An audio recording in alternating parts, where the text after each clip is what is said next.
நியாயாதிபதிகள் 8வது அதிகாரம் 4வது வசனம்.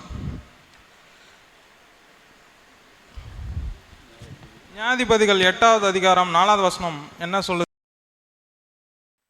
கிதியோன் யோர்தானுக்கு வந்தபோது அவனும் அவனோடு இருந்த 300 பேரும் அதை கடைந்து போய் விடாய்த்திருந்தும் சத்துருவை பின்தொடர்ந்தார்கள். நான் கடைசி பாகத்தை மாத்திரம் திரும்பி படிக்கிறேன். விடாய்த்திருந்தும் சத்துருவை பின்தொடர்ந்தார்கள். விடாய்த்திருக்கிறது அப்படின்னா ரொம்ப டயர்டா இருக்கிறதுன்னு வச்சுக்கலாமே. டயர்டா இருக்கும்போது எப்படி பின்தொடர்றது? நான் பெண் பார்க்கும்போது திருநெல்வேலி போகுன்ற சமயத்தில் எனக்கு ரொம்ப உடம்பு முடியாமல் போயிடுச்சு, ஃபீவர். இருந்தாலும் ஆண்டவரோட கைடன்ஸ், இங்கே போகணும், திருநெல்வேலி போகணுன்ற ஒரு கைடன்ஸ் இருந்ததுனால 2 மணிக்கு ட்ரெயின்.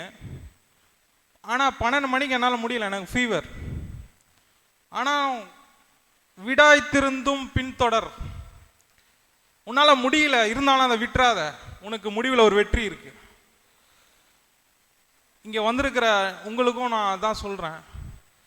விடாய்த்திருக்கிற எனக்கு பிரச்சனை இருக்குது, போராட்டம் இருக்குது, வாழ்க்கையில் போராட்டங்கள் இருக்குது, விடாய்த்திருக்கிறேன், என்னால் முடியல, விட்டுலான்னு நினைக்கிறேன் அப்படின்ற சூழ்நிலை இல்லை. உன்னை பலப்படுத்துகிற கிறிஸ்துவனாலே உன்னால் எல்லாமே செய்ய முடியும் உன்னால். அப்போ நான் போன போது ஆண்டவர் எல்லாத்தையும் ஜெயமாய் மாற்றி கொடுத்தார். உங்களுக்கு முன்னாடி இன்றைக்கு கணவனும் மனைவியாய் நிற்கிறோம்.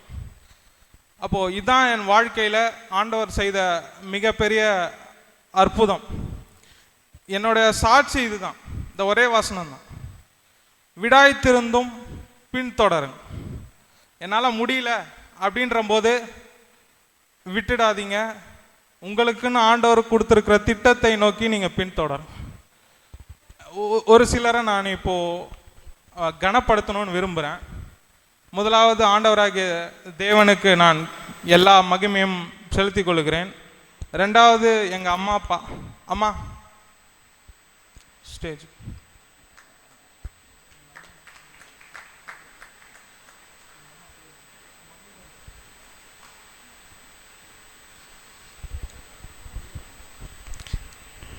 இது எதுக்காகன்னா,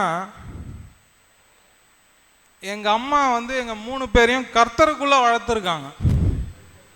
அதுதான் அவங்களோட மிகப்பெரிய அச்சீவ்மெண்ட். வேற எந்த அச்சீவ்மெண்ட்டும் நான் சொல்ல மாட்டேன். அதுதான் உலகத்தில் அதோட பெரிய அச்சீவ்மெண்ட் வேற எதுவும் இல்லை.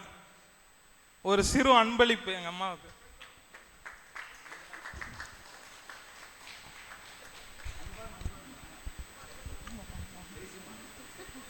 மாமா ஒரு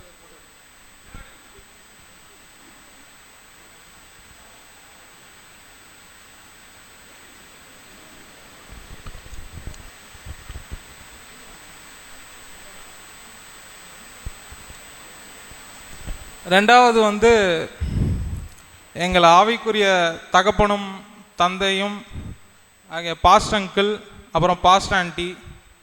சின்ன வயசுலேருந்து அவங்கக்கிட்ட தான் வளர்ந்துருக்கோம். அதனால் பாஸ்ட் ஆண்டி சார்பில் பாஸ்ட் அங்கிள் ஒரு சிறு அன்பளிப்பை வாங்கிப்பாங்க.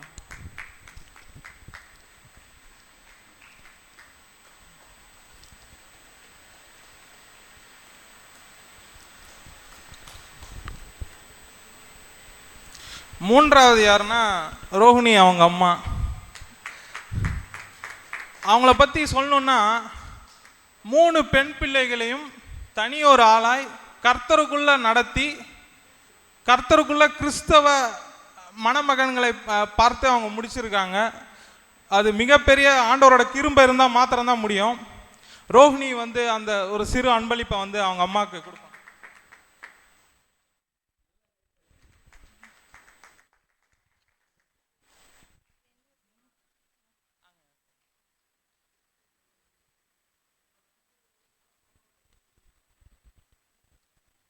அதுக்கப்புறம் நான் கோயம்புத்தூரில் இருந்தப்போ எனக்கு ஆதரித்த எப்சி ஆண்டி, வின்ஸ்டன் அங்கிள் அவர்களை நினைக்கிறோம்.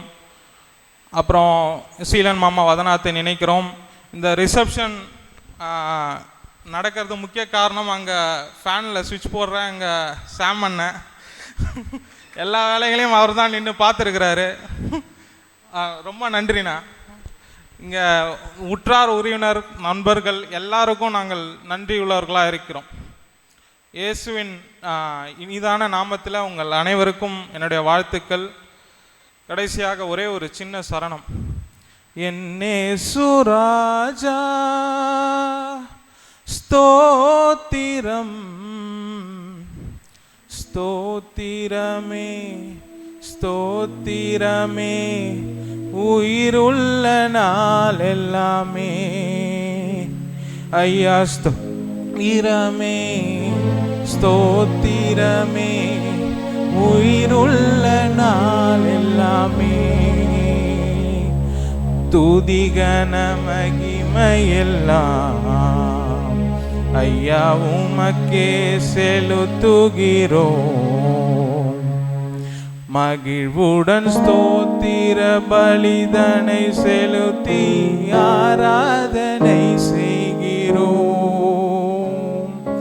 மகிழ்வுடன் ஸ்தோத்திர பலிதனை செலுத்தி ஆராதனை செய்கிறோம். என்னேசுராஜா ஸ்தோத்திரம் ஸ்தோத்திரமே ஸ்தோத்திரமே உயிருள்ள நாள் எல்லாமே. ஆகையால இந்த சிறு சாட்சியிலேருந்து என்ன நீங்கள் இன்னைக்கு எடுத்துட்டு போறீங்கன்னா, விடாய்த்திருந்தும் பின்தொடருங்கள். கர்த்தர் உங்களுக்கென்று வைத்திருக்கிற திட்டத்தை நோக்கி என்னால் முடியல அப்படின்னு சொல்லும் போதும் விட்டுறாதீங்க, பின்தொடருங்கள். ஆண்டவர் உங்களை ஆசீர்வதிப்பார். நல்ல உற்சாகமாக கைத்தட்டி கர்த்தரை ஸ்தோத்திரம் பண்ணுவோம். சொன்னது போல் அன்றைக்கு நாங்கள் 2 பேரும் பேசினோம், இவங்க அமைதியாக உட்காந்தாங்க.